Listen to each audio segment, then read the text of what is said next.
Routines, scheduling, planning. Time management is your bestie as a mom. It's what is going to help you to survive it all. Welcome back to my channel. I'm going to be talking more about this topic. So if you're interested, keep watching and subscribe. Let's go.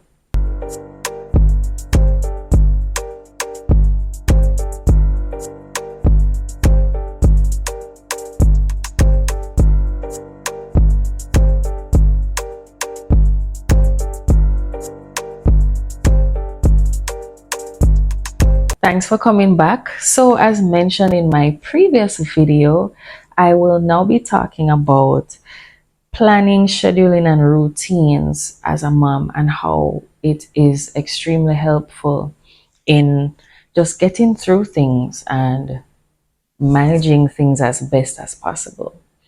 Now, I want to put it out there that having plans and schedules and routines does not by any means make you the perfect mom, because it doesn't exist. There's no such thing.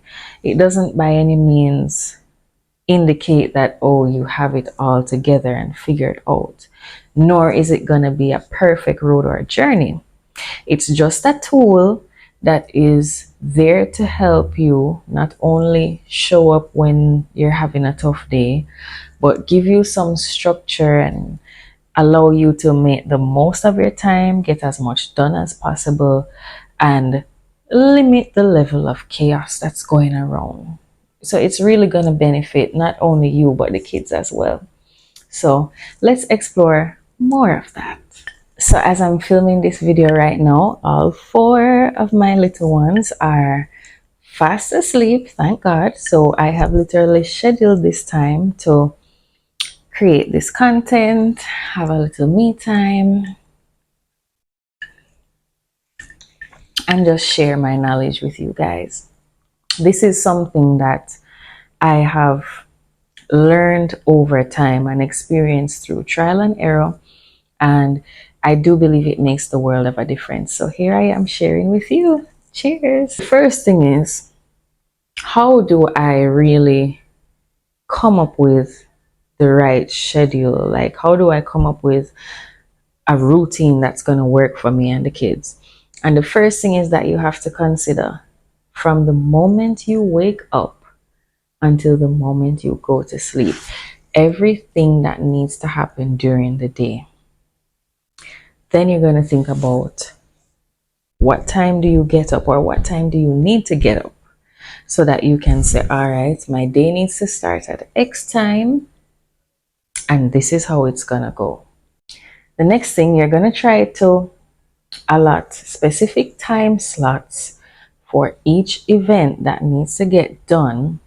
Of course, you're gonna give yourself some grace and some leeway when doing this, because you don't want to set unrealistic expectations about what you're gonna get done. So you're gonna say to yourself, okay, it normally takes, say, half an hour to do breakfast, or it normally takes an hour to get ready and get off to school, whatever the specifics of your daily routine is, right? And you slot out the day like that. When you do that, you're going to understand that some days will be different. Things are going to happen and you may not be able to stick to the routine or stick to the schedule, but you have to keep going. Sometimes you'll have to revisit things, leave things out, make complete adjustments, but that is in no way, shape, or form a failure. It's just real life, okay? Every day is not going to be picture perfect, period. All right, so if you are someone who keeps everything up here, that's great. If you're somebody who needs to write it down, whether it be on paper or in your notes app on your phone, whatever it is, write out your little mock schedule or create it. All right. You also have to take into consideration the habits, normal sleep time, nap times of your kids, or whatever is required for them within that schedule. So, how about I give you an example of what my daily routine is like, and you can let me know if you have anything similar or what it's like for you with your routine. I'll also preface this by saying at the current moment, my children are homeschooled. I am a stay at home mother as well. So please take that into consideration while I share my daily routine and schedule with you. All right. Things first, I get up, I would say, in between 5 a.m. to possibly 7 a.m., depending on what's going on with my youngest. Then after that, I get downstairs, I put on a cup of coffee or some tea, depending on the mood, and I try to have that before one of the babies wake up. Then, when one of the babies wake up, I feed them or give them their bottle, and they're usually close together in terms of when they wake up. So I tend to just handle each one of them at that time. Sometimes the tea or coffee works out. Sometimes I don't have the time to drink it when it's hot, but you know how that goes. But the mornings when I automatically wake up very early and nobody else is up, those are amazing. Anyway, my big boys tend to wake up at about between 7 and 8 sometimes.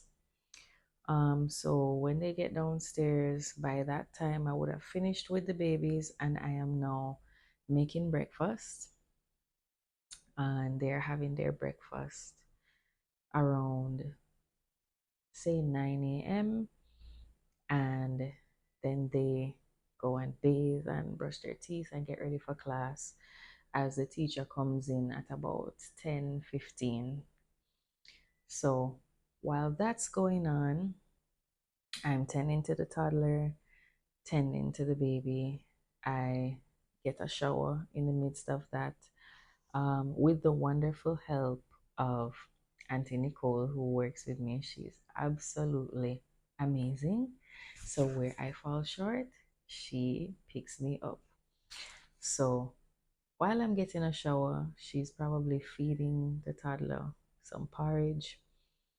When I get back down, I pretty much just oversee that school has started, everything is going good. I'm back and forth between the youngest baby and just seeing what's going on with the toddler. I've cleaned back up and all of that already. And then after that, it's about by 12 before class is over. I am preparing their lunch. Usually it's like leftover from dinner, or sometimes I make something fresh for lunch. So I use that time period to do that. Concurrently, Auntie Nicole is giving the toddler a bath and putting him down for his nap. And then when I am finished with making lunch, class is usually ended by that time, and the teacher is out, and the boys get their lunch at that time. After that, I clean up. I have some lunch as well, I should put in there. I clean up. I go back to attending to the youngest baby. The boys have a little just free time before I have to get in the game and get homework done with them starting at 2. Now, within this time, I am still, of course, juggling between with the youngest baby and the toddler with help, of course. After this, homework is usually the hardest part of the day. It can take up a lot of time depending on what's being done. Um, so when homework is finished, that's usually the time when Auntie Nicole will take all the boys outside and they go on the playground, they have their fun and whatever. while I'm inside getting dinner prepared. And of course, juggling with the youngest baby girl. So by this time, I get a little moment, a little me time, whether I'm editing some content or helping hubby with some work remotely, whatever the case is. And then by the time I'm done with all of that, the boys will be back inside by say 5 p.m. And when they come in, they have their dinner at about say quarter to 6 or so. Dinner is finished. Auntie Nicole is gone for the day. I then clean up from dinner time, wash up all of that. At about 6, I'm giving the youngest her bottle and putting her to bed. I know I skipped out like bath time for baby girl, but I think you figure that that's mixed in there sometime. And then after that, the big boys get their time for TV and playing and all of that, and they get prepared for bedtime at 8:30. The toddler has had dinner as well with us.